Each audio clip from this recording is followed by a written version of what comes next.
ఏ తపస్సు చేసినా కూడా మనకున్నటువంటి ఒక కోరికలు నెరవేరుతాయో అట్టి వ్రతాన్ని తెలుపవయ్యా అని ఆ యొక్క సూతమహాముని అడగగా అప్పుడు ఆ యొక్క సూతమహాముని ఈ విధముగా చెప్పుతున్నాడు. ఓ మునీశ్వరులారా, మరి పూర్వకాలమున ఆ యొక్క నారద మహాముని మహావిష్ణువును కూడా ఇదే విధముగా అడగగా అప్పుడు ఆ యొక్క మహావిష్ణువు చెప్పేదాన్ని మరి మీకు ఇప్పుడు నేను చెబుతానయ్యా అని శ్రద్ధగా వినండి అని ఆ యొక్క సూతమహాముని ఈ విధముగా చెబుతున్నాడు. పూర్వకాలమున ఆ యొక్క నారద మహాముని మరి సకల లోకాలు కూడా తిరుగుతూ అనగా 714 లోకాలు కూడా తిరుగుతూ మార్గ మధ్యమున ఆ యొక్క భూలోకానికి వచ్చినాడు.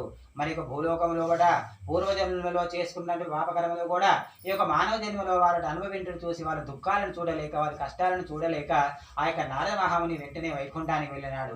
మరి ఆ యొక్క వైకుంఠం లోపల ఆ మహావిష్ణువు ఏ విధముగా ఉన్నాడయ్యా అంటే మరి తెల్లని శరీరెచ్చేయగలవాడు, ఒక చేత శంఖము ఒక చేత చక్రము కాల రూపుడైనటువంటి ఒక శ్రీవన్నారాయణ చూసి ఆ యొక్క నారద మహాముని ఈ విధముగా ప్రార్థన చేస్తున్నాడు. ఏ విధముగా అంటే మనస్సుతో ఊహించడకు గాని మరి వాక్కుతో వివరించి చెప్పుటకు గాని శక్యమైన అతీతరము గలవాడా, ఓ ఆదిమాత్యంత రహితుడా, నిర్గుణరవయ్యా, భక్తులకు నేను భక్తితో నమస్కారం చేస్తున్నానయ్యా అని ఆ యొక్క నారద మహాముని మహావిష్ణువు చూసి ప్రార్థన చేసినాడు.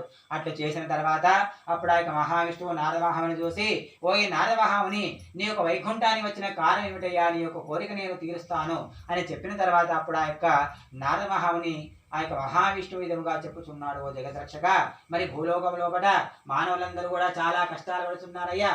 కొంతమంది సంతానం లేక కష్టపడుతున్నారు, కొంతమంది సంతానం లేక బాధపడుతున్నారు, మరి కొంతమంది తినడానికి తిండి లేక కష్టపడుతున్నారు, మరి అనేకమైనటువంటి కష్టాలు పడుతున్నారు, బాధలు పడుతున్నారు అయ్యా.